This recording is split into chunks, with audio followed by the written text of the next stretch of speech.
Un saludo cordial para quienes nos acompañan el día de hoy en este espacio convocado por el Grupo Interdisciplinario de Investigación para la Transformación Social Cabilando en apoyo de la Red Interuniversitaria de Investigación para la Paz, Redipaz.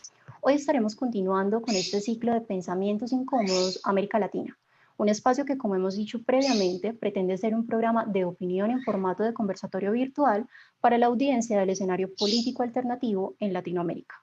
Este será el tercero de una serie de conversatorios que buscan recapitular acontecimientos memorables de la historia del pensamiento crítico latinoamericano, reconociendo y caracterizando el legado de los pensamientos incómodos en Latinoamérica y las formas en las que estos se conectan con la realidad estructural y coyuntural. Con esta iniciativa se quiere aportar a la construcción de memoria histórica, esperando que desde ese reconocimiento sea posible movilizar los cambios sociales y las transformaciones necesarias y urgentes a nivel humanitario en la región. La invitación, como siempre, es a que cada uno de ustedes pueda construir los elementos necesarios para comprender, a partir del análisis de las tendencias y posturas políticas argumentadas desde el pensamiento crítico, la problematización de los proyectos e ideas como pensamientos incómodos a las hegemonías políticas históricas.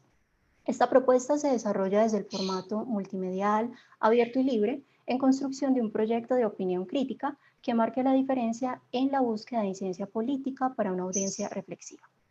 Este evento se difunde en vivo desde el Facebook Grupo Cabilando y el día de hoy contará con el aporte de los invitados Beatriz Zuluaga, presidenta de la Unión Patriótica UP Antioquia, historiadora, miembro de Reiniciar, organización que agrupa a las víctimas de la UP, viuda del senador de la UP, Pedro Luis Valencia, quien fue asesinado el 14 de agosto de 1987, y Felipe Santos, fundador de la UP y actualmente vicepresidente del partido.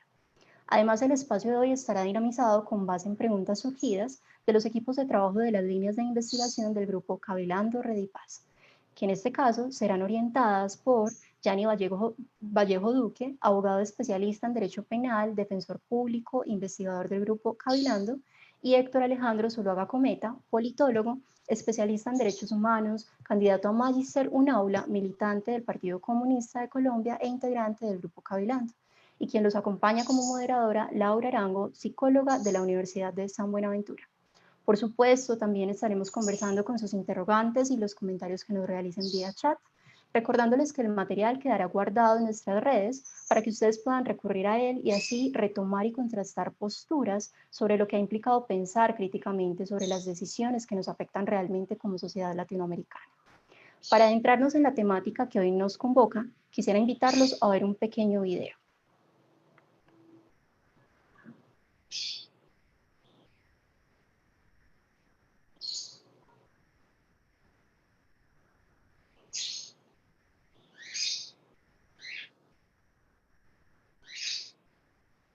Bueno, quiero que me confirmen los compañeros si podemos proyectar el video.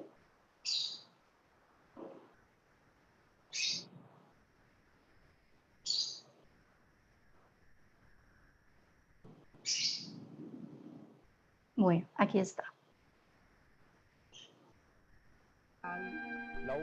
Bernardo Jaramillo Osa, presidente de la Unión Patriótica UP, abogado, político colombiano, asesinado en Bogotá el 22 de marzo de 1990. Estamos en una guerra que no va a ganar nadie.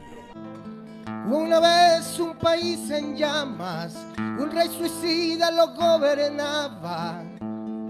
Miserias, balas, hambre, masacre, todo era igual. Donde la vida era solo un lujo, de la que se alimentaba el brujo. Se puede ser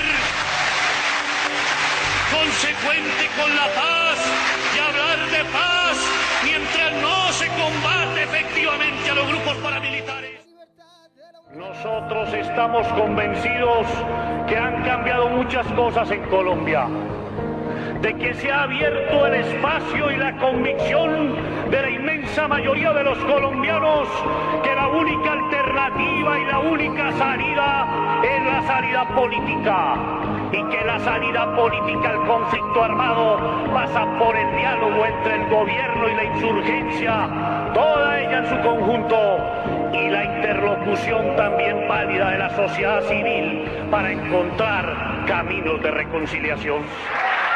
De que no se puede hablar de paz ni ser consecuente con la paz cuando no se castiga ejemplarmente a los miembros del Estado comprometidos en la violencia contra la población civil.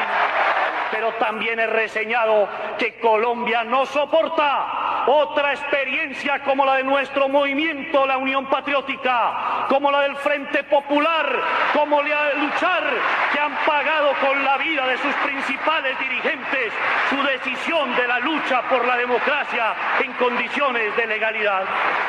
A nosotros nos preocupa mucho, presidente, que en este momento, cuando queremos unir las voluntades, los partidos políticos, que usted mismo lo ha dicho en diversas intervenciones que ha tenido de regreso al país, de que se trata de ampliar la democracia y que se trata de que se cumpla la Constitución en todo el territorio nacional, sea el propio gobierno quien le dé patente de corso a unas medidas que tienen todos los vicios de inconstitucionalidad que uno quiera, y que reafirme pues que es un militar que en un momento determinado una región del país tiene plenos poderes, por encima incluso del presidente de la República.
Entre los 80 y los 90, el poder oscuro de la alianza entre políticos, agentes del Estado, narcotráfico y paramilitares acabaron con la vida de miles de integrantes del partido político de izquierda Unión Patriótica.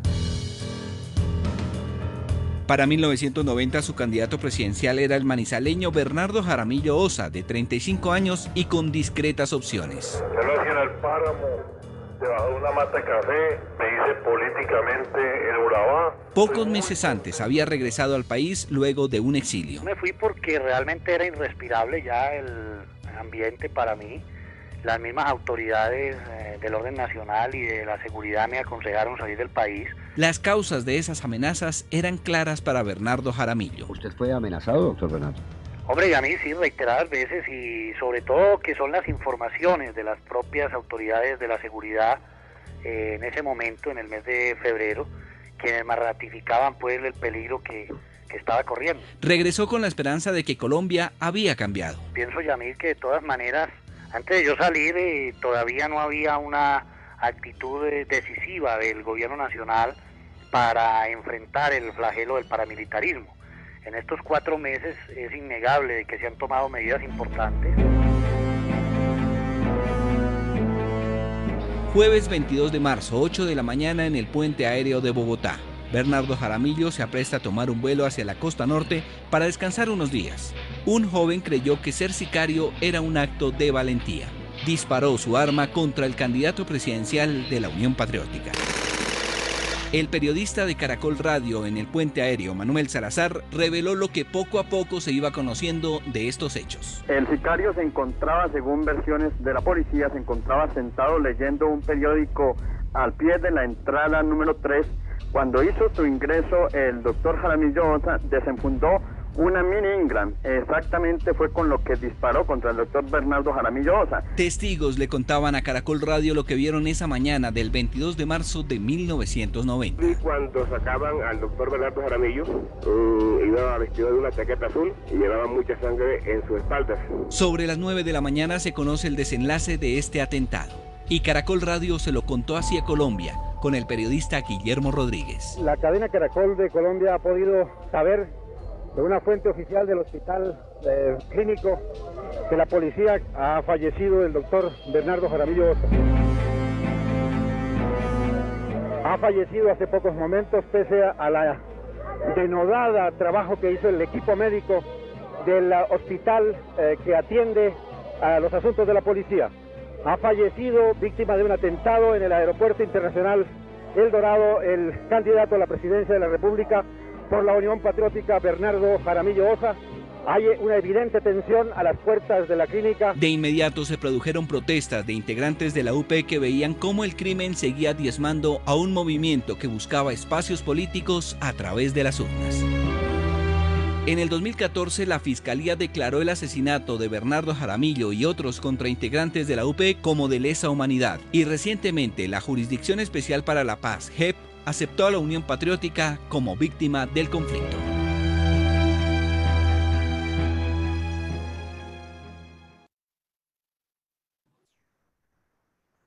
Los invitados tendrán entonces un espacio para contarnos sobre el contexto político colombiano en el momento en el que nace la Unión Patriótica, sus proyecciones para ese momento, quién era Bernardo Jaramillo Osa, qué representaba políticamente, a quiénes incomodaba y qué le ha quedado de ese accionar político al pueblo colombiano y a Latinoamérica en general, y también qué vigencia tienen hoy los pensamientos o idearios de la UP. Con eso quiero darle la palabra a Beatriz Zuluaga. Beatriz, bienvenida, muchas gracias por hacer parte de este espacio. Bueno, gracias a estos chicos, a los amigos del grupo Cabilando, por esta invitación. Conmueve a estas alturas, después de tantos años, ver otra vez a Bernardo. Bueno, en el año 1984, se funda la Unión Patriótica, una propuesta fallida porque una propuesta de paz que hizo la guerrilla y que hizo el gobierno de Belisario Betancur. El partido, la Unión Patriótica, nace como un partido de paz. Los integrantes que estuvimos en la parte civil, ninguno de nosotros fuimos guerrilleros, como pretenden decirlo todavía. Fuimos población civil, de todos los extractos. Cuando nace la Unión Patriótica, nace como una esperanza a ese estado de angustia y de violencia que ha vivido toda la vida nuestra querida Colombia. Entonces tuvo mucha acogida. Fue un partido que nació con mucho esplendor, con mucho auge, con mucha seguridad en el futuro, seguridad política. En este partido fue un partido muy amplio y nacimos como un movimiento político y hemos sido un movimiento y un partido político muy amplio, donde nos acogieron otras tendencias, gente del Partido Conservador, gente del Partido Liberal, gente de la ANAPO. Los jóvenes no saben ahora qué es ANAPO, pero fue el movimiento de Rojas Pinilla. Y otra gente de otras tendencias, de otros grupos de izquierda se sumaron a nuestro movimiento. Fue una esperanza y fue con mucho entusiasmo que se hizo esa campaña para participar en las elecciones del 86. Sin ninguna experiencia, sin dinero, sin nada, solamente con el entusiasmo de que íbamos a tratar de hacer algunas reformas La gente nos apoyó en todas las capas. Yo vivía en un barrio de capas medias, el barrio Calazán, y ahí era increíble, hasta los curas escolapios de Colegio de Calazán nos acogieron a la propuesta de paz, que fue la Unión Patriótica. En 3 meses organizamos elecciones y tuvimos un triunfo bellísimo. Arrancamos con 9 representantes a la Cámara y 4 senadores, muchos diputados, muchos alcaldes, muchos consejos y muchas concejales. Los sindicatos nos apoyaban. Fue muy importante la participación del sindicalismo a nivel nacional. Y eso prendió como una llamarada. Fue muy lindo ese despertar del pueblo colombiano por unas reformas y por un país mejor. Entonces, de ahí surgen surgieron muchos líderes, todos populares. Lo que nos toca como respecto a Bernardo, me parece que Bernardo fue un líder íntegro, muy capaz, ético, con mucho entusiasmo y mucha juventud. Bernardo se vinculó a la juventud comunista desde muy temprana edad. Desde su bachillerato, su padre cuenta que fundó en su barrio un restaurante popular para darle comida a la gente que no tenía cómo comer desde su bachillerato. Cuando se trasladó aquí, él era de Manizales, cuando se trasladó aquí a Antioquia, en el Partido Comunista, lo enviaron a Urabá a hacer trabajo de partido. Estando muy joven, él se vinculó al trabajo de Urabá, supo hacer un trabajo interesante, la gente lo acogió con mucho cariño, él tenía mucho carisma, fuera de su juventud y de su capacidad, era muy bello, no solamente físicamente, sino espiritualmente, era un ser muy sencillo, muy tranquilo, muy gracioso y muy alegre. Él formó su primer hogar con Ana Lucía y tuvieron 2 hijos, Bernardo, también se llama como él, y Paula Tatiana. Paula Tatiana recientemente, hará 2 años, murió de un virus porque era especialista en estas cosas que no me acuerdo, era especialista en biotecnología, no me acuerdo en qué, pero bueno, víctima de su trabajo, murió. Y después Bernardo contrajo nuevas nupcias con Mariela Barragán. Bernardo, es increíble hablar de él. Yo lo considero un auténtico comunista, un verdadero comunista. Él hace honor al comunismo. Posteriormente, cuando surge ya la Unión Patriótica, se entrega de toda la Unión Patriótica y desde siempre abogó por una salida política al conflicto armado, a la violencia que vivía en Colombia. Siempre, siempre recalcó, la salida a esta guerra tiene que ser salida política, no puede ser salida de armas, tiene que ser mediante el diálogo. Y siempre pregonó la paz y el diálogo para Colombia. Tuvo muchos aciertos Bernardo en su corta vida. Y dejó unas enseñanzas muy lindas, fue muy coherente en todo su accionar. Sencillo, alegre, querido. Yo lo conocí personalmente porque trabajamos juntos aquí en Antioquia muchas veces. Y sin ningún temor cuando llegaron todas estas amenazas y todos los asesinatos contra la Unión Patriótica, él enfrentó y le tocó asumir la presidencia de la Unión Patriótica.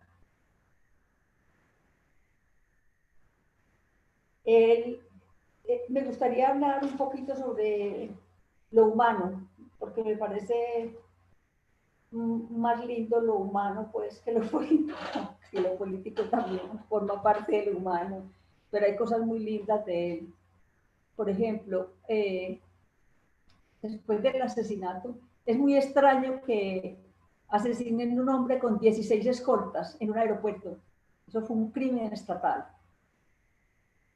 Eso no fue ningún Pablo Escobar, ni fue el narcotráfico. Eso fue un crimen, como todos los crímenes que hubo contra la Unión Patriótica. Entonces, Bernardo, una vez que el día del asesinato de Bernardo, me parece bonito resaltar porque estábamos en una reunión para celebrar la salida del coloniaje alemán que tenía la última república del África, que era Namibia. Estábamos en una recepción bastante grande donde había mucha gente de distintas embajadas cuando me llegó la noticia de que habían asesinado a Bernardo. Todas las embajadas y todo el mundo se puso de pie. Y muchos que lo conocieron porque él viajó muchas veces a Cuba, donde yo residía, por razones de persecución política, pero en ese momento, en esa recepción, mucha gente se le salieron las lágrimas. Y todo el mundo se enteró del asesinato de Bernardo y eso conmovió mucho pues, a toda la comunidad, no solamente aquí americana, hemisféricamente hablando, sino a la comunidad europea y a la comunidad africana y a toda la gente que estaba en aquella recepción.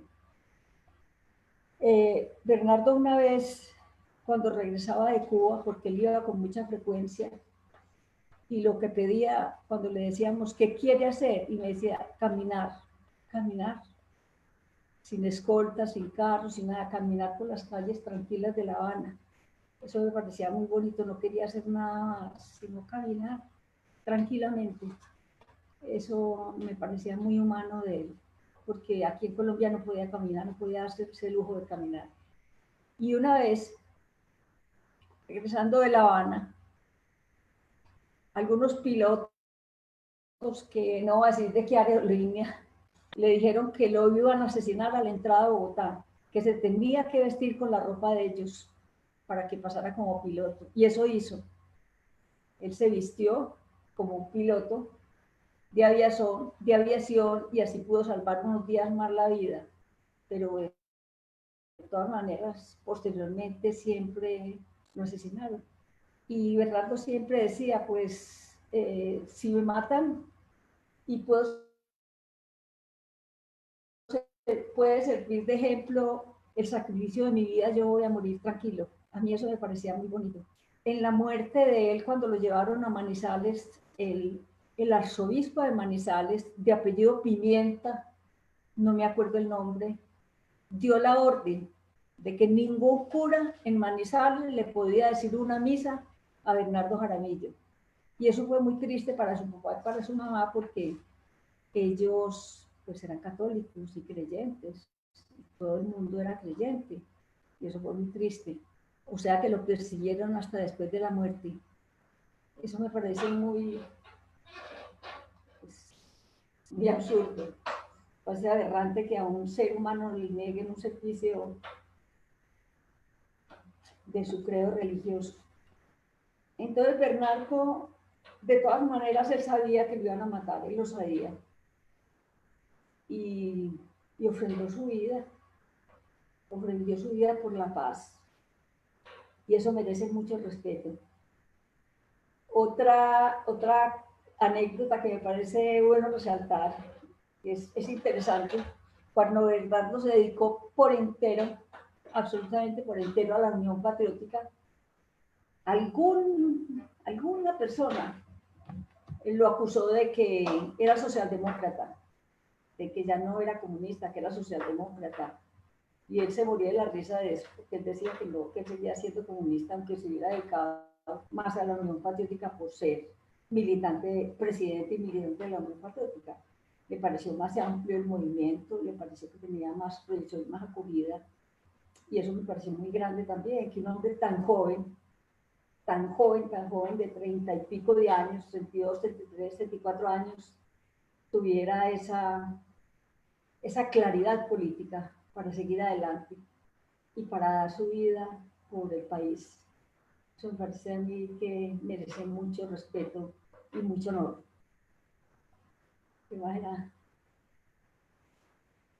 ¿Qué más te digo yo, Bernardo, no, pues todavía cuesta hablar de Bernardo.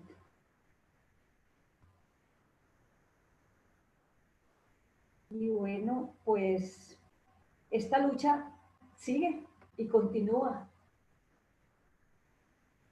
Y ha sido muy grande que después de tantos asesinatos y este genocidio tan brutal que ha tenido la Unión Patriótica, sobreviva. Eso es lo más grande que ha tenido en este siglo este país, que renacemos como el ave fénix, a seguir trabajando por la paz, por la vida y por unas reformas políticas, porque la Unión Patriótica nunca ha pregonado en ninguna parte que quiere cambiar este Estado por un Estado socialista o comunista. Solamente decimos que queremos reformas políticas, reformas agrarias, reformas laborales, toda clase de reformas que necesita el país. Una cosa muy lógica, que cualquier ser pensante y crítico abogue por unas reformas. Es lo mínimo que se puede esperar, que un Estado respete a la gente, que no está en armas, que ha hecho pactos y que siga pensando que la paz es posible. Me parece que el movimiento nuestro de la organización no gubernamental Reiniciar haya hecho un trabajo muy grande. Tenemos 6.526 víctimas de la Unión Patriótica documentadas, pero eso cree que fueron muchas más. Me parece que eso es muy importante, que se haya hecho ese trabajo, más de 100 masacres también documentadas. Y ganamos a los 25 años, le ganamos el pleito al Estado. Reiniciar le ha ganado el pleito al Estado por medio de la Comisión Interamericana de Derechos Humanos, porque aquí no fue posible hacer un arreglo amistoso. Y bueno, eso hace ya 2 años, y el Estado colombiano no ha querido reconocer el genocidio y ha sacado disculpas para reconocer que fue un crimen estatal, aunque eso ya lo ha reconocido el mundo entero, que eso fue un genocidio y que el Estado colombiano no solamente pecó por omisión, sino también por acción. Eso queda muy claro ante la comunidad internacional. Y en este momento se sigue la revictimización. En este momento se siguen las masacres. Este año llevamos más de 105 masacres en lo que va corrido el año, no hemos terminado el año. Y van más de 250 líderes eliminados, asesinados. Y es un asesinato sistemático. Y ya vimos cómo recientemente, hace poco, el Día de los Derechos Humanos fue reprimido violentamente, que en cualquier país que se respete, el presidente debía renunciar, porque que se masacre una manifestación pacífica y que haya más de 10 o 15 muertos en un solo día, eso es una vergüenza nacional, eso es un oprobio para el pueblo colombiano.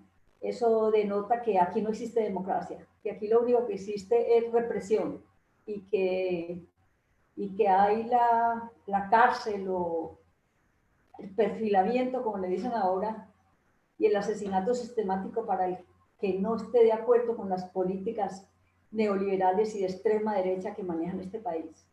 Entonces me parece muy importante el resurgir de la Unión Patriótica, porque seguimos siendo una esperanza. Aunque somos un partido minoritario, seguimos siendo la esperanza. Somos un partido civilizado y amplio. Y pasamos de ser movimiento político como nacimos en el 84, en este momento somos partido, porque tenemos personalidad jurídica y porque tenemos un senadora. Y bueno, esa es una esperanza que tiene el país. Bueno, yo dejaría ahí si se te ocurre preguntar algo. Claro que sí. Muchas gracias. Yo quisiera rescatar que en un contexto como el nuestro, que usted ya anunció muy bien, ese hablar de lo humano que nos trae usted, doña Beatriz, todo lo que implica ese hablar de lo humano, ese reconocer a Bernardo como un líder íntegro, capaz, ético, con mucho entusiasmo y mucha juventud, un verdadero comunista que abogó por una salida política al conflicto armado, a la violencia que tenía Colombia, que pensaba que no podía ser por medio de las armas, sino por medio del diálogo, que se superaría el conflicto, que fue coherente con su accionar y que ofreció su vida por la paz. Le agradezco muchísimo por su valentía también para poner esas palabras en este espacio y quisiera darle entonces paso a don Felipe Santos para que nos hable también él de... Gracias.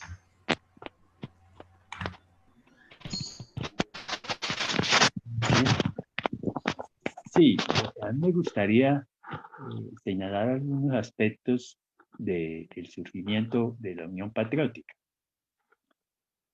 8 años atrás, en 1977, se desarrolló el paro cívico nacional, uno de los paros más significativos, más grandes, más contundentes que ha existido en Colombia, ante las condiciones de insatisfacción popular, a su situación social. Y en medio de esto, el paro, que fue un paro supremamente grande y exitoso, viene luego el gobierno de Turbay Ayala, y a las manifestaciones populares se contesta con el Estatuto de Seguridad. Hay que recordar que para ese entonces ya estaba el estado de sitio. Colombia era una democracia, o es todavía, una democracia restringida. O sea, una democracia que gobernaba permanentemente en estado de excepción y con medidas represivas. Estábamos en pleno estado de sitio y viene el Estatuto de Seguridad de Turbay Ayala. Esa situación de represión empezó a estallar por todos lados la protesta y la lucha contra ese Estado que había aumentado su fuerza represiva, sus medidas de excepción, acompañadas por el Estatuto de Seguridad. Mucha gente fue torturada, perseguida en medio del Estatuto de Seguridad, gente asesinada. Por ello, ya en 1982, a la campaña presidencial, son tal las protestas y la insatisfacción respecto a ese rumbo del país, que ya para 1982 los candidatos presidenciales todos hablan de paz. Y nosotros que veníamos levantando la solución política negociada, que insistíamos en la solución política negociada del conflicto armado, porque entendíamos que el conflicto armado no fue un conflicto armado generado por el movimiento popular, sino de las clases dominantes, para mantener sus privilegios y para hacer un cerco al movimiento popular y a la protesta popular. Y naturalmente fue una guerra para frenar cualquier desarrollo político, cualquier avance político de la izquierda, del movimiento popular, del movimiento democrático en Colombia. Por eso, ya para 1982, que sube Belisario Betancur, comienzan los diálogos con la FARC, que culminan en lo que se conoció como los acuerdos de la Uribe, en los cuales empieza una tregua, un cese al fuego. O sea, no es propiamente una negociación, sino una tregua en base a un acuerdo mutuo de cese al fuego, y en el cual se abre un espacio político, se ensaya un espacio político. Y ahí surge la Unión Patriótica como propuesta de la FARC, pero como una propuesta de unidad, para, como lo dice su nombre, una gran unión patriótica por cambios democráticos, ¿sí? Y por cambios sociales, por respuestas sociales. Por eso la Unión Patriótica tiene varias características. Uno, la Unión Patriótica es un movimiento de izquierda que representa a los sectores populares y sus intereses, a todos los trabajadores, a todo el movimiento popular, a los campesinos, a los indígenas. Y como tal, la Unión Patriótica empieza en un inicio, participa en ella o la asume con mayor fuerza el Partido Comunista Colombiano y la Juventud Comunista Colombiana. Son los primeros que asumen la tarea de Unión Patriótica. Pero esa Unión Patriótica va creciendo muy rápidamente. Esa Unión Patriótica empieza a ser un movimiento de amplia participación democrática.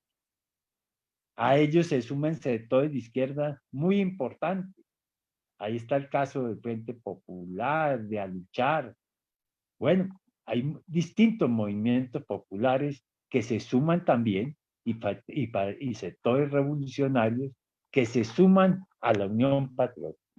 Como ya lo decía Beatriz, sectores liberales muy importantes del movimiento liberal, progresistas, democráticos, sectores conservadores, y también participa en gran medida el movimiento social, sindicatos, juntas comunales, cooperativas, se afilian a la Unión Patriótica.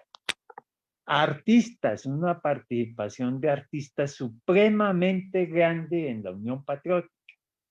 Entonces la Unión Patriótica empieza a ser ese movimiento que represente los cambios democráticos, que represente reformas políticas y sociales importantes en favor del movimiento popular. Y porque se acabe el estado de sitio, porque se gobierne en otra situación. Y la base de todo ello es la solución política al conflicto. Naturalmente, en la medida en que avanza la Unión Patriótica, en medida en que avanza el movimiento popular, porque en medio de esto se generan todo tipo de unidad que hoy existe, como por ejemplo la CUT, nace alrededor de este proceso de unidad. La unidad sindical cooperativa también es otro proceso que surge de esa unidad. La coordinadora guerrillera Simón Bolívar. Bueno, empiezan a surgir todos una serie de procesos unitarios y todo el ambiente se movía en unidad. Ese crimen tan grande contra la Unión Patriótica no fue solo contra la Unión Patriótica, fue un crimen contra todo el movimiento popular, contra defensores de derechos humanos. Ahí está el caso de Héctor Abad Gómez, ¿sí? Presidente del Comité de Derechos Humanos. Y cómo mucha gente se asesina alrededor de esto, dirigentes sociales, hasta las masacres gigantescas que castigaban a los trabajadores y al pueblo por votar por la izquierda, por votar por la Unión Patriótica. Eso es, digamos, el ambiente en que se movía. Los enemigos de la paz se movieron con todo para destrozar al pueblo, hasta generar, es decir, de alguna manera, darle impulso a provocaciones como fue el Palacio de Justicia. En realidad eso fue un golpe también tremendo para los anhelos del movimiento popular de avanzar. Se conquistaron importantes rangos electorales, como nunca se había hecho en la izquierda. Era romper con ese bipartidismo, era darle una oportunidad nueva a Colombia. Bernardo Jaramillo vino a sustituir a Pardo Leal, un hombre extraordinario también, Jaime Pardo Leal. También abogado, penalista también. Y Bernardo asumió en las peores condiciones la presidencia de la Unión Patriótica. la asumió después del crimen de Jaime Pardo Leal. Y la asumió cuando ya las FARC, ante las situaciones que se estaban presentando, abandonó el proceso de unión patriótica. Volvió al contexto de ir a la lucha armada. Esto era una situación muy compleja para Bernardo Jaramillo. Bernardo Jaramillo representó a una generación, a la generación cuando éramos jóvenes. Eso representó Bernardo Jaramillo, a esa juventud dentro de la Unión Patriótica, a ese futuro que tenía hacia el pueblo colombiano. Ya Beatriz describió muy bien a Bernardo en su vida personal, como persona, una persona maravillosa, naturalmente. Ahora yo me referiría a lo que hoy tenemos, para aterrizar la situación de nuestras posibilidades hoy, como lo ve la Unión Patriótica. Ya hoy no es el mismo escenario, no está sola la Unión Patriótica. Hay otros movimientos políticos que durante estos años han surgido y se están expresando en el escenario nacional. Nosotros no pretendemos ser exclusivos. Creemos que todos esos movimientos tenemos que encontrar caminos de unidad, porque consideramos que ante esta ultraderecha que piensa volver trizas los acuerdos de paz, que piensa volver a la guerra, que quiere extender la guerra hasta acciones tan peligrosas como enfrentar una situación con el pueblo hermano venezolano. Hasta eso tenemos de peligroso en esta situación. Entonces nosotros pensamos que es necesario una gran convergencia popular, una gran convergencia democrática. En primer lugar, por defensa de los acuerdos de paz, por ensanchar los acuerdos de paz hacia nuevos diálogos con la guerrilla, hacia los diálogos con el ELN, aún hacia las posibilidades de tender puentes a quienes se retiraron del proceso de paz. Es decir, a ensanchar el hilo de los acuerdos de paz. Porque pensamos que los acuerdos de paz, en últimas, son los impulsores de las grandes movilizaciones sociales de hoy, que hoy están al centro de los cambios sociales. Hoy lo más importante es ese centro de movilización popular a ensanchar, ese centro de movilización juvenil a ensanchar, por los cambios democráticos, por una respuesta social urgente a la pandemia y por una respuesta social que haga transformaciones importantes contra la desigualdad. Uno de los países más desiguales del mundo, más aberrante, en que poca gente tiene en sus manos la mayoría de lo que el pueblo colombiano produce. Por eso nosotros llamamos en esta etapa, en primer lugar, apoyamos lo que es nuestra historia. Siempre luchamos por la solución política. Dimos la vida por esa solución política. Y estamos dispuestos a brindarla nuevamente en la lucha. Pero consideramos que hay que defender lo que ya se ha alcanzado. Es la primera vez que se alcanza un acuerdo de paz. Ese es el hecho nuevo, más significativo que tiene nuestro país. Y por eso nosotros queremos y llamamos a la juventud y llamamos al pueblo a unificarnos. Es posible lograr un nuevo gobierno, un gobierno distinto al de esta ultraderecha, guerrerista, militarista, que ahora está planteando gobernar con el estado de excepción. Nuevamente repetirnos esta historia de gobernar ya no está en sitio sino en el estado de Común, para impedir las bandas, los extraños vándalos de que se habla,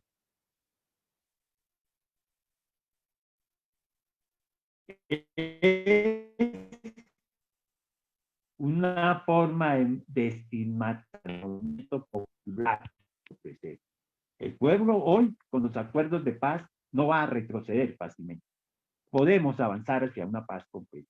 Podemos avanzar hacia esos cambios democráticos y hacia esa respuesta social, contra esa desigualdad. Y eso es lo que llama hoy la Unión Patriótica, a que nos unamos los distintos movimientos que hoy están sobre el escenario político, movimientos todos que claman por cambios democráticos y que avancemos hacia un gobierno democrático. Que los cambios, la profundidad de los cambios van a depender de la correlación de fuerzas que tenga el movimiento popular para llevar sus iniciativas de transformación. Por eso somos vigentes, pero no somos vigentes simplemente por ser un aparato, no. Somos vigentes en una idea, en un concepto de que necesitamos la unidad de los revolucionarios. Necesitamos la unidad de los sectores democráticos. Necesitamos que sea capaz de hacer un cambio en este momento y que sea capaz de que avancemos cada vez hacia cambios más profundos para hacer de Colombia el país que Bernardo, que Jaime Pardo y que tanto soñamos y que hoy en día sueña la juventud. La juventud es la esperanza de construir ese nuevo país.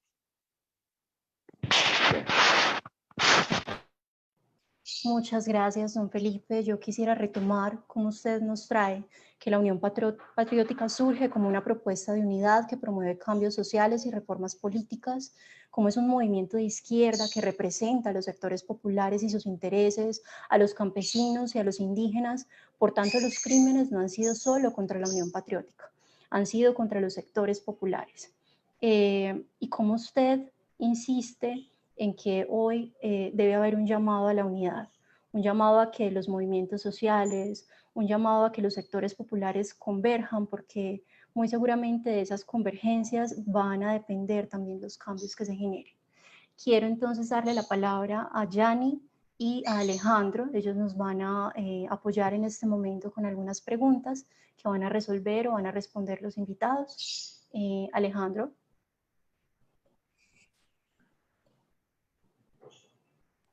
Bueno, muy buenas tardes, agradecerles inmensamente esta participación y esta posibilidad de dialogar en la historia de la Unión Patriótica como proyección.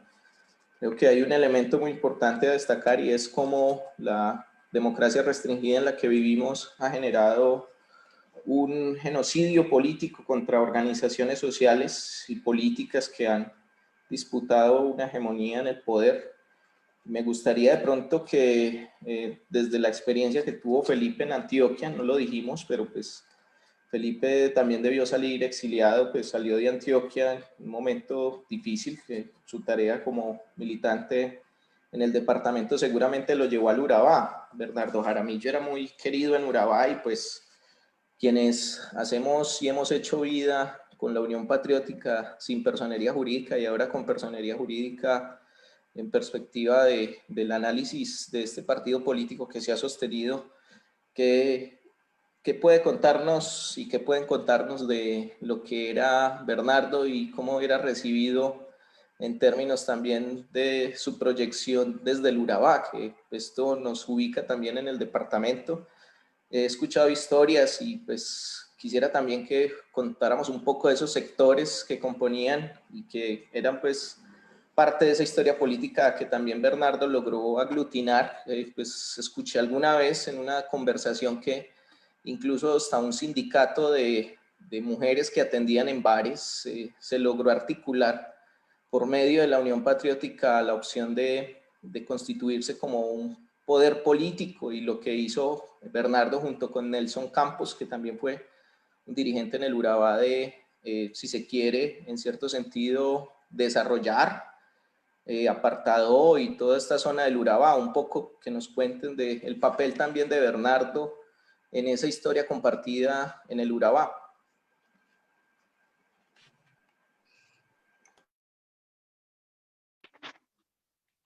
¿Aló? ¿Sí se oye? Fuerte, bien, sí se escucha, Felipe, dale. Sí, mira, como te decía, surgió tal criterio de unidad que todo se unía y surgió trabajo en todas partes. Nunca se había visto, por ejemplo, esa participación de artistas por su propia cuenta. Lo que hoy se ve en las calles con tambores, eso sonaba por todos lados, ¿no? Y había artistas, había locos, había de todo, ¿no?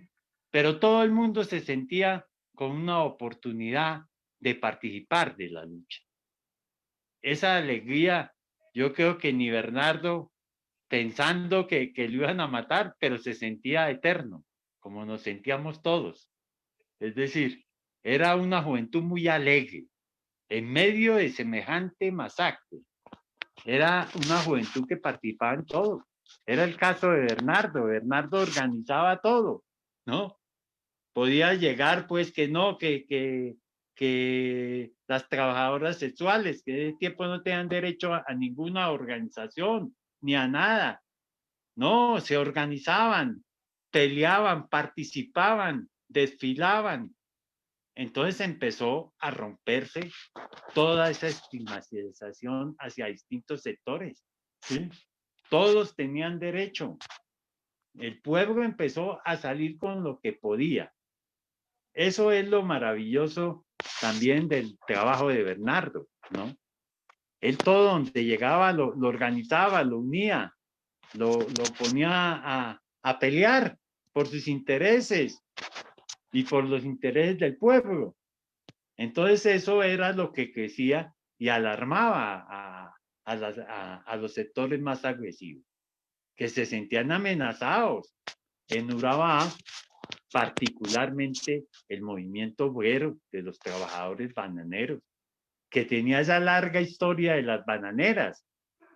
Es un movimiento que en ese periodo se engrandeció, creció enormemente, tanto que la mayoría de las alcaldías de Urabá se conquistaron, entre ellos la de Apartadó por Nelson Campos, uno de los alcaldes más significativos que ha tenido la historia de la Unión Patriótica en todo el país. Un alcalde que hizo lo que no se había hecho en muchos años, lo hizo en Apartadó. Empezaron a plantearse la diversificación de cultivos en Urabá. Empezó a haber un criterio de desarrollo en el Urabá que estaba sumido simplemente en la explotación bananera. Empezó a haber un criterio de avanzar como región, de diversificarse como región, ¿no? De justeza para los trabajadores que trabajan en condiciones inhumanas. Y Bernardo estaba al frente de toda esa representación, primero pues como abogado, defendiendo a los trabajadores, pero segundo ya como militante político que jugó ese papel tan importante en Urabá y en Antioquia, ¿no? Ya Beatriz señalaba muchos de los aspectos en que Bernardo contribuía al desarrollo de la militancia y al desarrollo sobre todo de la unidad, ¿no? Nuestro criterio era ese, ¿no? Y unirnos cada vez a sectores más amplios, a conversaciones con los partidos tradicionales, no con todos, naturalmente, pero con los sectores que podían representar en determinado caso, podían estar a favor de un cambio democrático. Muchas de las reformas que se plantearon de la Unión Patriótica después fueron recogidas en la Constitución del 91. Es decir, los mecanismos de participación popular, lo que significaba aspectos democráticos, porque la Constitución sabemos que es un híbrido, ¿no? entre el neoliberalismo y lo que el movimiento popular, los sectores democráticos, lograron incluir en la Constitución. Hoy esos aspectos democráticos de la Constitución ya han sido en su gran mayoría arrasados. Es decir, todos los mecanismos de consulta popular, de participación popular, todos esos se han ido restringiendo cada vez más en la Constitución.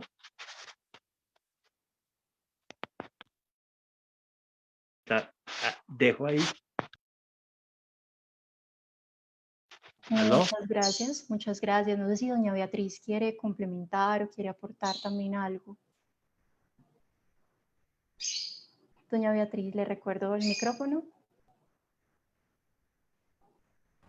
Me parece muy importante resaltar que Bernardo fue muy valiente y no le temía enfrentarse a nada ni a nadie, y hablaba hasta con la extrema derecha hablaba y dialogaba y peleaba. Entonces me parece muy importante eso.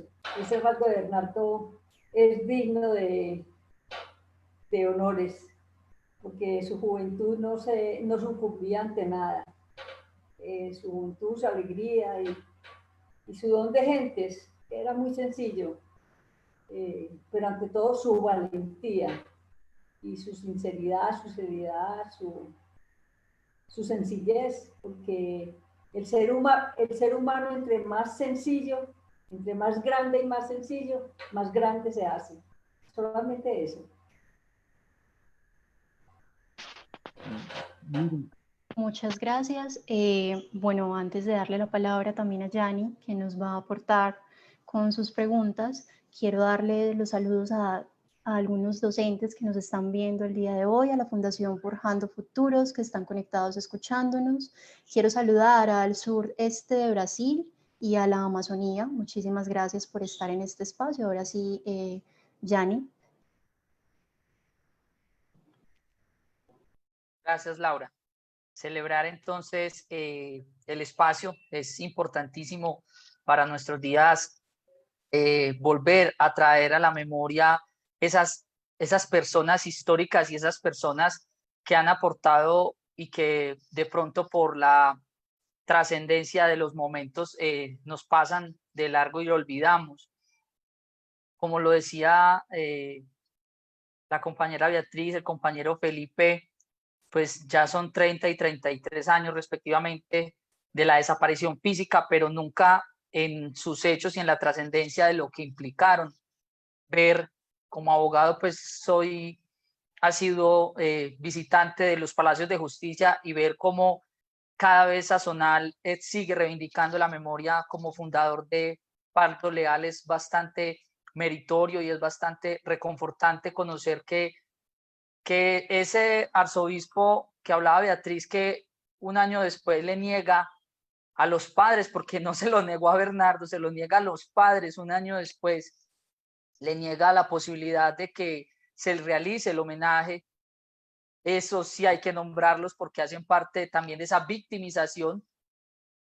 Pimiento Rodríguez, José de Jesús Pimiento Rodríguez, arzobispo de Manizales, revictimiza a Bernardo y lo revictimiza a sus padres porque claramente pues ya Bernardo tenía definida su situación de creer o no creer, aunque sus padres también lo reivindican como católico, pero es una decisión personal. Pero esto era una decisión de revictimizar no solamente a la Unión Patriótica, sino a los padres. Pero es la forma como se veía y como se ve todavía incluso a la izquierda en Colombia, al comunismo, a la Unión Patriótica, al disidente, al altisonante, se le ve como enemigo, y eso lo vimos hace poco en las movilizaciones. Yo quisiera preguntarles en este aspecto, es si en qué va la retirada de los archivos que tiene la Unión Patriótica en el Centro Nacional de Memoria Histórica, otro sitio que es una vergüenza nacional, negacionista, en manos de un señor absolutamente negacionista y absolutamente, yo diría que revictimiza a la Unión Patriótica cada vez que los coloca al lado de militares. Entonces, si conocen o que nos informen en qué va a poder retirar y que por otros medios o por otras instituciones más prestigiosas se pueda reivindicar la memoria. Y lo segundo es cómo ven ese futuro de la Unión Patriótica en ese ambiente que, si bien está caldeado, también hay un resurgir de líderes y lideresas jóvenes y históricos de la Unión Patriótica. ¿Cómo ven la unidad, esa unidad que siempre, lo que decía Beatriz ahorita, era increíble ver cómo Bernardo hablaba duro y le hablaba duro a las FARC, pero como lo escuchamos, hablaba duro también a grupos paramilitares y sobre todo a esa connivencia que ya se dejaba ver, connivencia que nos llevó a que solo hasta el año 2014, 24 años después, solamente fuera reconocido y declarado como crimen de lesa humanidad los asesinatos de no solamente uno, sino dos, y casi un exterminio de todos los dirigentes populares, pero también senadores, incluso ver cómo sus procesos judiciales no avanzaron, fueron invisibilizados, salen y simplemente se dice el crimen lo cometió Pablo Escobar y cerrado el caso, pero ya 24 años después que se ha podido acceder, lo que se ha conocido es que el arma desapareció de los archivos de la Fiscalía. Lo que se ha podido conocer es que hay una conexión entre el DAS, el asesino de Pizarro León Gómez y el asesino de Bernardo, que el DAS dio dineros a estos familiares y que los familiares recibían dineros a cuentas y no sabían y provenían de cuentas reservadas del DAS. Entonces también como reivindicar que la justicia todavía no ha llegado, es decir, todavía no hay claridad en estos homicidios y el Estado, como lo decía la compañera Beatriz, no ha hecho un mea culpa real. De ahí que el perdón pues no haya llegado porque no se ha conocido realmente quiénes son los verdaderos responsables. No esos responsables ficticios y genéricos que se habló primero Pablo Escobar, luego la Casa Castaño, y así vamos yéndonos sin conocer la verdadera trascendencia de ello. Entonces, dejaría por ahí en cuanto al tema de los archivos que conocen y cómo lo harían y cómo ven hoy la trascendencia de la Unión Patriótica en cuanto al momento histórico que nos convoca, incluso desde el componente latinoamericano. Muchas gracias.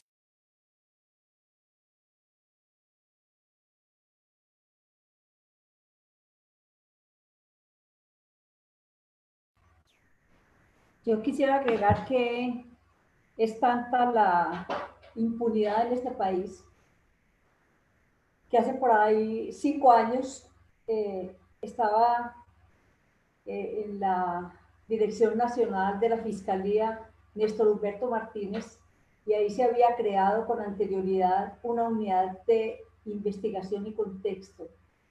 Yo tuve varias citas ahí y las fiscales que me atendieron me explicaron que había un hilo conductor y que estaba casi todo tan claro en los asesinatos, sobre todo aquí de Antioquia, en 5 casos como el doctor Abad, Pacho Gaviria, Gónima, otro militante de la Unión Patriótica y del PC, y otros 2 que no me acuerdo, que estaba muy claro la investigación, o sea, más de 20 años. Y resulta que cuando Néstor Martínez asume la fiscalía, lo primero que hace es, esos crímenes ya estaban casi que clarificados. Él lo primero que hace es quitar esa unidad de investigación en el contexto y la desapareció. O sea que los casos tenían que volver a iniciarse desde el principio. Y era la segunda instancia que ya pasaban esta investigación de estos fiscales, porque cuando estaban a punto de esclarecerse, inmediatamente se lo pasaban a otro fiscal. Y el broche de oro que hizo Néstor Humberto Martínez fue cerrar la unidad de investigación en contexto, donde ya casi que estaban claros como 5 crímenes de aquí de Antioquia, y que había un hilo conductor entre todos ellos. Y entonces se quedó así, en la absoluta impunidad, como sigue en este momento. Los archivos, yo te puedo decir que los archivos de la Unión Patriótica, AIDA los retiró, de esa unidad, porque no nos ofrecía ninguna seguridad. Era muy posible que desaparecieran o que pasaran a otro sector donde no tuviéramos seguridad, y por eso ella lo retiró. En este momento en que estamos, en la absoluta impunidad, porque no hay nada. Si hay 1, 2, 3, poquitos casos, la mayoría de los crímenes, que como te dije, repito que son 6.526 casos documentados, sigue en la absoluta impunidad. Entonces, lo mejor era haber retirado esos archivos que costaron más de 20 años de trabajo, de investigación y de labor de mucha gente.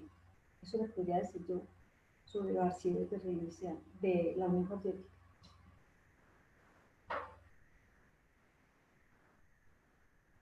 Un momentico. Sí, a mí me parece que se ha descrito muy bien la situación de impunidad que hay. Es una impunidad estructural. Es una impunidad que se basa en generar la idea de que los crímenes son aislados, ¿sí?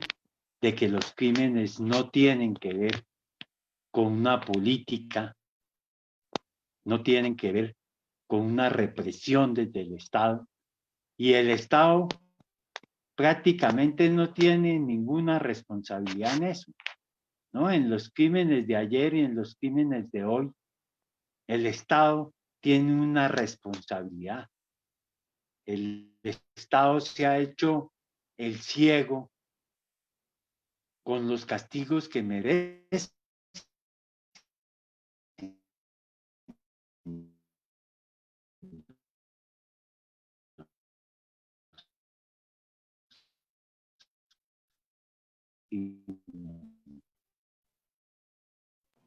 Con actuar para que conmociona a la comunidad internacional. No entienden cómo actúa ante eso, con un actuar de fondo, con un actuar de exigencia a las fuerzas militares, con un actuar de exigencia a la policía, con una política distinta de paz. Pero un Estado que pretende, un gobierno que pretende volver trizas lo acordado, que pretende desconocer a la JEP, que pretende justificar lo que ha sucedido en crímenes de personas que han participado en una movilización popular, jóvenes, mujeres, la violencia que ha ocurrido contra las mujeres, pretende justificarlas como casos aislados. No, no. Algo está ocurriendo de fondo en la fuerza militar. Algo está ocurriendo de fondo en la policía. Por eso hay que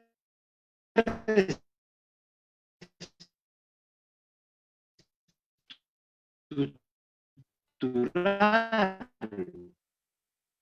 sobre todo en una fuerza teniendo la idea de la doctrina de seguridad nacional, de la que no están para defender la soberanía, sino en un concepto de enemigo interno, donde el enemigo interno es todo el que proteste, el que alza la voz, el que plantea cambios democráticos, el que plantea no seguir con los privilegios aberrantes que existen en este país.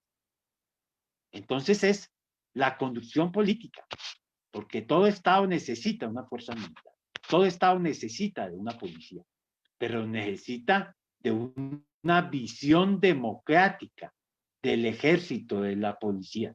Por eso nosotros exigimos que se levante, que se abandone la doctrina de seguridad nacional, que se haga una verdadera doctrina de defensa de la soberanía nacional, de defensa de los intereses del pueblo, de que el pueblo no es el enemigo, de que el pueblo clama es por transformaciones que a todos nos ayuden, clama por una nueva sociedad colombiana. Eso tiene que cambiar porque ahí está la raíz de esa impunidad. No se ha actuado contra el paramilitarismo, y actuarlo es definitivamente desprender el Estado de apoyo al paramilitarismo. Porque en el fondo es lo que ha sucedido, una connivencia. El paramilitarismo no brotó porque sí. El paramilitarismo brotó en el contexto de una política contrainsurgente. Y en ese contexto se vio viable armar gente, ¿sí?, contra el movimiento popular, contra la izquierda y contra todo lo que se suponía era el enemigo interno. Es decir, una contrarrevolución contra los cambios y contra que avance esta sociedad.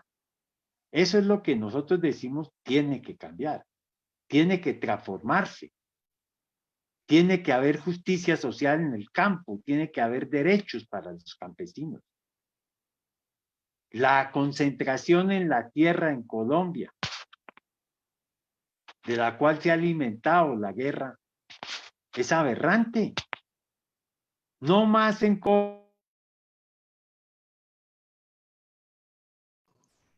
Y don Felipe, dejamos de escucharlo. Tiene el 85% de las tierras. ¿Qué es eso? Y campesinos que pueden producir para este país, que pueden alimentar a este país, se les niega su acceso al trabajo, a la tierra. Por eso pensamos que eso tiene que cambiar. Lo que ahora dicen es que nosotros tenemos en este momento en el gobierno un consejero de paz que es un consejero de guerra, ¿sí? Un director del centro de memoria que va contra la memoria. Es decir, quiere desconocer la memoria de un conflicto que ha existido en este país. Un conflicto armado y social. Y eso quiere desconocerlo, borrarlo de la historia. Quiere borrar de la historia a la Unión Patriótica, lógicamente, y a todos los otros movimientos que han luchado en este país por las transformaciones. Eso es lo que pretende hacer el señor director del Centro de Memoria. Este acuerdo de paz es realmente aberrante también. Y así, si miramos, el gobierno igualmente se ha hecho a todos los órganos de control, Procuraduría, Contraloría, Fiscalía. Entonces, ¿cómo puede haber, si se cubren con el mismo pellejo?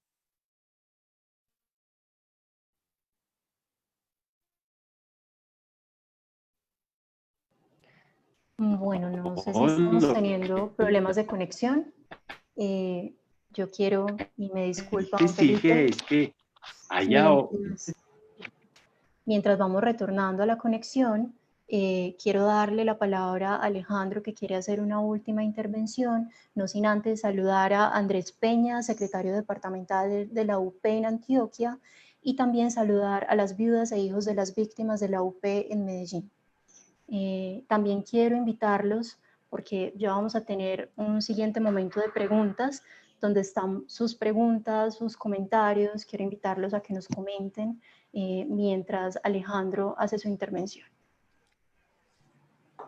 Bueno, yo desde lo que hemos planteado y estudiado como Unión Patriótica, de lo que representó y de lo que hemos venido hablando con Bernardo como una figura de una tercera fuerza, si se quiere, en el marco de ese bipartidismo que, como lo hemos mencionado, no es más que una estrategia para dividir políticamente a las organizaciones sociales entre rojos, azules o entre formas diferenciadas, pero que en el fondo son lo mismo, de partidos políticos en Colombia. Pues la Unión Patriótica en ese contexto surge como una tercera opción, y pues muchos otros partidos sociales y organizaciones que hicieron parte entonces de ese florecer, si se quiere, de la oposición, que después de 1991 hasta hoy se logra un estatuto de la oposición.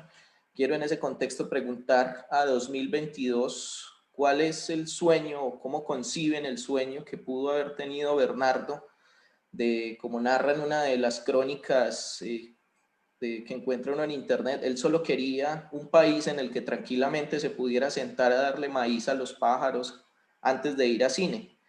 ¿Cómo piensa y cuál es la estrategia y el camino de la construcción a 2022 de ese sueño que Bernardo representó y que seguramente muchos hoy anhelan nuevamente un país en paz, un país que de la mano de lo que ha sido también una de las sobrevivientes insignes de este partido, Aída Bella, se pueda construir para generar también esa unidad que representa este movimiento Unión Patriótica? ¿Cómo construir a 2022 ese sueño de Bernardo Jaramillo en perspectiva de esa democracia real, concreta, que permita pensar y actuar diferente en un país como Colombia?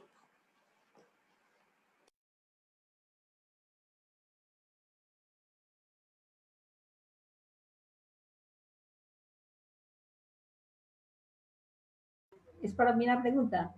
A ver, yo creo que seguimos construyendo país y seguimos siendo la esperanza.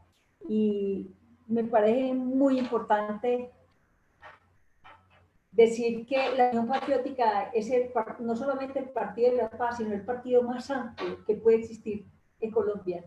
Sin ninguna modestia lo digo. ¿Por qué? Porque en el partido Unión Patriótica caben todos los partidos, todas las tendencias y todos los movimientos sociales conservando su propio perfil. Esto yo creo que no lo permite ningún partido. El partido aglutina, el partido Unión Patriótica aglutina a los diferentes pensamientos. Aquí en Antioquia tenemos un sector importante de algunos liberales y tenemos también algunos socialdemócratas. Y tenemos gente que conservan su propia ideología, su propio perfil, su propio partido, pero están en la unidad con la Unión Patriótica. Eso me parece muy grande y eso me parece muy constructivo. Y seguimos abogando por la unidad con todas las tendencias y con todos los movimientos y con la parte social y los sindicatos y la parte del campesinado y con todas las etnias que hay en Colombia, que es riquísima en este sentido. Entonces me parece que somos un partido muy grande, a pesar de que no nos vean tan grandes, somos un partido muy grande, con una proyección muy grande, de mucho alcance, y por eso creo que somos vistos como enemigos del establecimiento. Nosotros no somos enemigos del establecimiento. Nosotros amamos a Colombia y respetamos la Constitución y abogamos simplemente por las reformas que el país necesita, por la reforma especialmente política y democrática, en donde que un país que se respete y un país civilizado, como en cualquier lugar del mundo, pueda uno expresarse política y públicamente sin peligro de su vida. Ese es el partido de la Unión Patriótica. Por eso abogamos, porque haya plena democracia y plenas garantías para ejercer los derechos mínimos que tenemos en Colombia.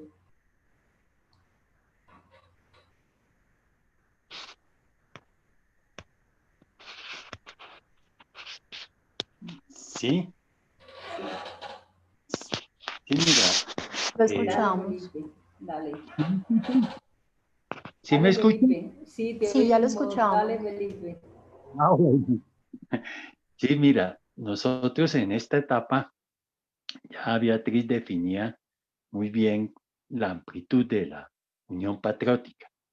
Estamos por fortalecer la Unión Patriótica, por llamar a todos a pertenecer a la Unión Patriótica. Pero al mismo tiempo, nosotros somos conscientes de que hay nuevos movimientos políticos y movimientos políticos que tienen sus propias organizaciones y que en este momento pues no están dispuestos a entrar a la Unión Patriótica. Y por eso nosotros creemos que la unidad que representamos debe expresarse ahora también en una gran convergencia unitaria, donde podamos dar un paso significativo a la unidad entre movimientos, a la unidad por un desarrollo democrático del país. Y por eso esa gran convergencia democrática que hoy planteamos creemos que tiene posibilidades de llegar a ser gobierno. Y creemos que es indispensable avanzar hacia ese camino. Porque creemos que lo que representamos, lo que representan otros, lo que representan los movimientos democráticos hoy, lo que representan los sectores revolucionarios distintos, podemos confluir hacia esa convergencia democrática. Creemos que ese es el camino es unidad. Y eso es lo que dice nuestro nombre. Nosotros estamos en ese camino de unidad y en la búsqueda de ese camino de unidad por distintos caminos, por distintas opciones. Estamos abiertos a oír las opiniones. Estamos abiertos a confluir en una plataforma común, porque requerimos una plataforma común que está en una reforma política que permita a todos participar, que está en una reforma de la doctrina de seguridad nacional, que está en una reforma educativa, con educación gratuita para todos, que está en la salud como un derecho público y no como una entidad financiera. Esto nos ha mostrado hoy la pandemia, las debilidades tan grandes de un sistema de salud tomado por un sistema financiero. Entonces, en el conjunto de esas reformas, estamos por hacer una plataforma común, por ver los criterios democráticos y por ver la respuesta urgente también que hay que dar a la pandemia. Eso es lo que yo agregaría, porque ya Beatriz resumió bien las cuestiones del partido. Muchas gracias. En este momento yo me voy a disponer a leer algunas preguntas que hemos recibido por los medios. La intención es, las voy a leer todas. Yo sé que quizá no agotemos todos los temas el día de hoy, pero sí que puedan tomar los elementos que les resuenen, que tanto Beatriz como Felipe puedan responder a las preguntas que consideren pertinente en este momento. La primera de ellas es ¿cómo ven el proceso de paz hoy y el rebrote de los crímenes contra líderes sociales? Si existen tensiones en la reconstrucción de la verdad, de la memoria, ¿creen que el país generará informes serios y profundos? Y si este contexto de polarización impida que dichos informes se difundan y se pedagogicen. En materia de justicia, ¿será la JEP la llamada a esclarecer lo ocurrido contra la UP? A luchar y demás movimientos sociales y organizaciones de base que fueron exterminados. Y los compañeros y compañeras que aún están exiliados, ¿cómo se garantiza la recuperación de verdad y memoria en estos casos?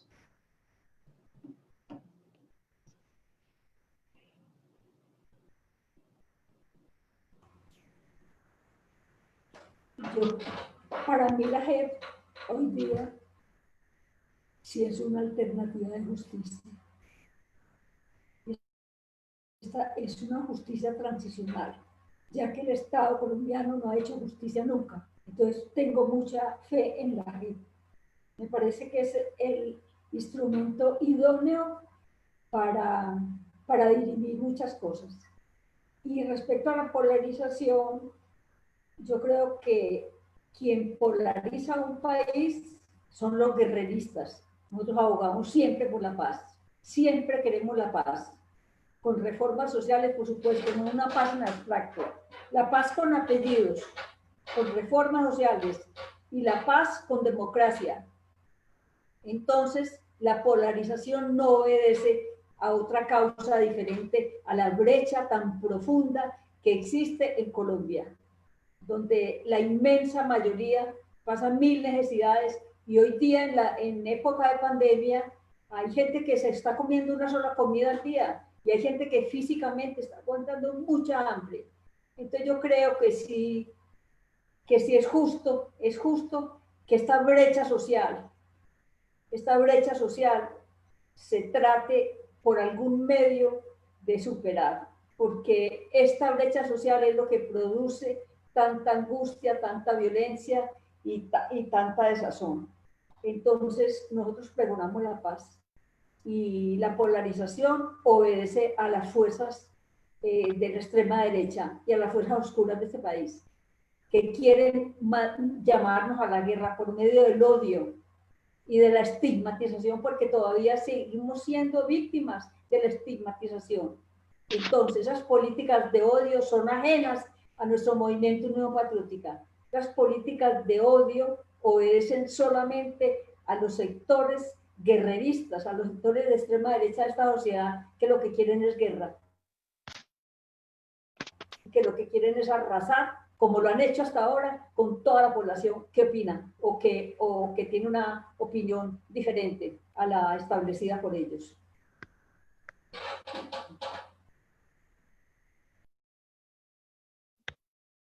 ¿Aló?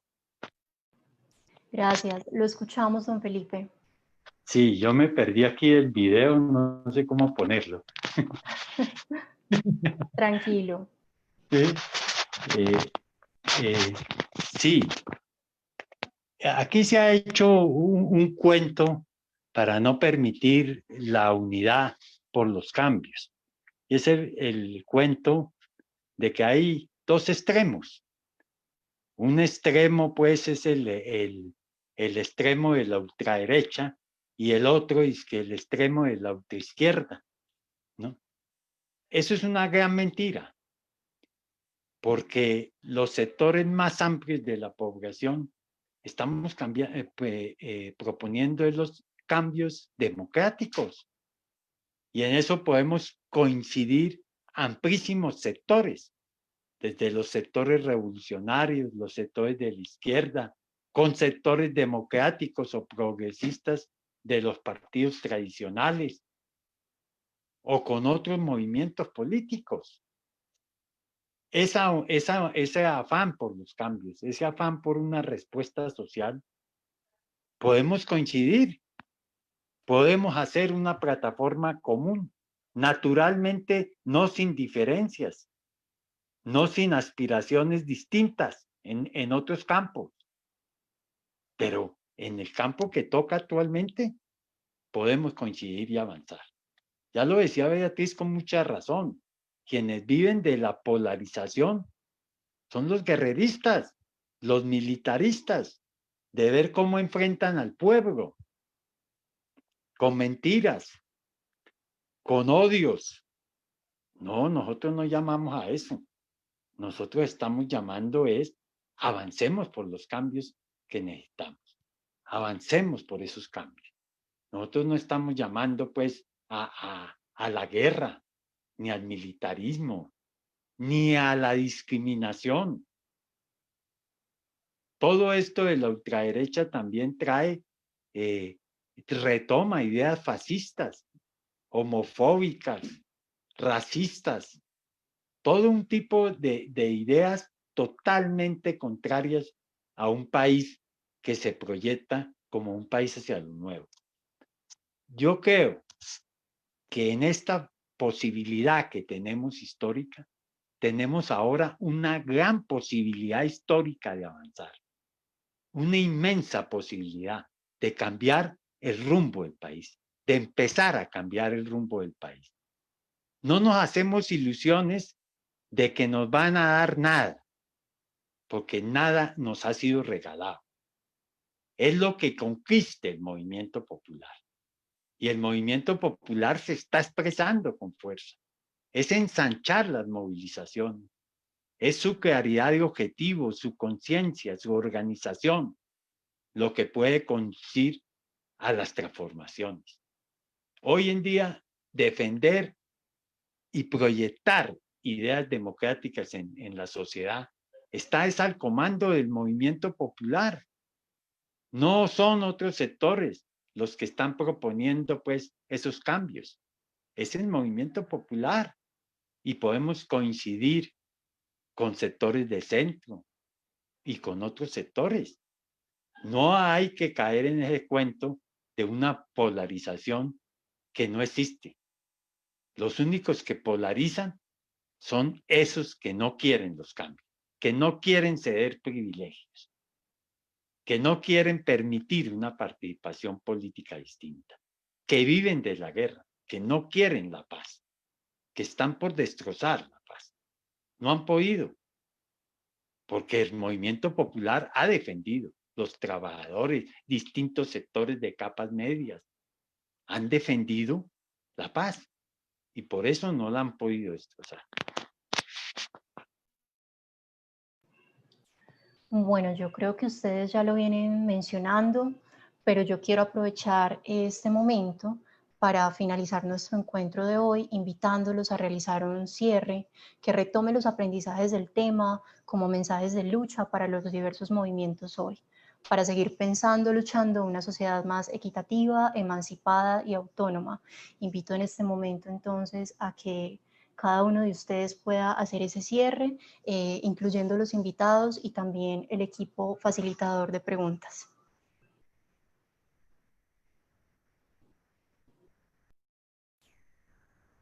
Invitamos a una política amorosa y nueva, como lo está haciendo la juventud, una política amplia y una política diferente a la política del odio y a la política de la estigmatización. Tenemos que construir un país más digno y un país más lindo, más alegre, más respetuoso. Entre todos lo vamos a lograr.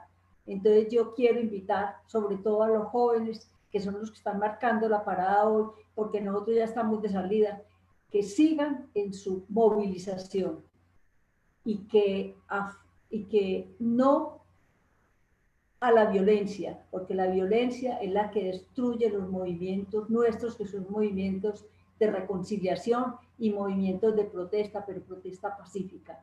Entonces yo invito a todos los compañeros a que sigamos en las movilizaciones y sigamos con optimismo por una patria mejor, que sigamos en esta lucha tan difícil que nos ha tocado, pero que sigamos, que no perseveremos y que no desmayemos para seguir construyendo el país que necesita Colombia.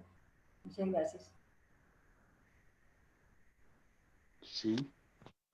Bueno, yo también me despido agradeciendo la invitación y llamando a todos a construir un país de una democracia avanzada en esta etapa, un país contra la enorme desigualdad, un país por los derechos, un país a la no discriminación, un país con una cultura distinta, donde todos los colombianos tengamos esos derechos, donde todos los colombianos podamos cambiar el rumbo del país.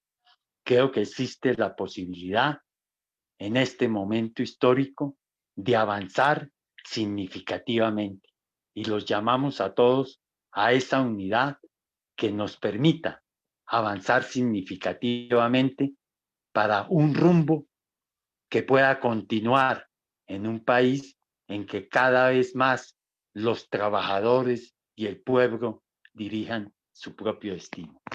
Muchas gracias. Muchas gracias a ustedes. Yanni, ¿tú también quieres decirnos algo, hacer un cierre? Claro que sí. Primero que todo agradecerle la disposición a Beatriz, a Felipe. Son personas que nos han transmitido vivencias, que nos han transmitido su vida al lado de estos grandes compañeros y compañeras que han marcado la historia y que hoy siguen vivos. Matan el cuerpo, pero las ideas siguen ahí, siguen en cada manifestación, siguen en cada movilización, siguen en la creación de cada sindicato. Si consideramos desde Cabilando y desde los organizadores del evento que es importantísimo traer la memoria, traer estos personajes que nunca han sido olvidados para la potencia en la acción, es decir, para lo que viene, para esa unidad que hablaba Felipe, que hablaba Beatriz, que viene próximamente. Lo que vemos es una desesperación, casi que un miedo terrible de que haya unidad. No sabemos por qué a ciertos sectores del país la unidad les genera terror. Y lo vemos entonces que cada vez son más los sectores que buscan puntos en común para avanzar hacia unas transformaciones que son urgentes. Y ahí entonces que continuemos con esta memoria porque la lucha sigue en Latinoamérica, los movimientos están en Chile, están en Bolivia, están en Ecuador y están en todo el continente precisamente reivindicando todas esas personas que han llevado en su momento histórico este peso y que ha sido tan fuerte y tan férreo que incluso les ha costado la vida. Y eso es un homenaje bien, llamémoslo, interesante a estos líderes y a estas lideresas entonces de los movimientos que precisamente el espacio es para ellos. Entonces, agradecer y que el espacio continúe y motive la unidad latinoamericana. Muchas gracias. Yo también quiero agradecerles especialmente por poner su palabra, su humanidad, su disposición en este espacio, por aceptar el llamado. Quiero agradecerles también a las personas que participan, que nos ven ahorita, pero que también nos ven en otros horarios. Y quiero invitarlos a estar atentos a nuestra próxima transmisión de Pensamientos Incómodos América Latina el próximo 15 de octubre. Será a las 5 p.m. hora Colombia. Muchísimas gracias, que tengan buena noche. Muchas gracias.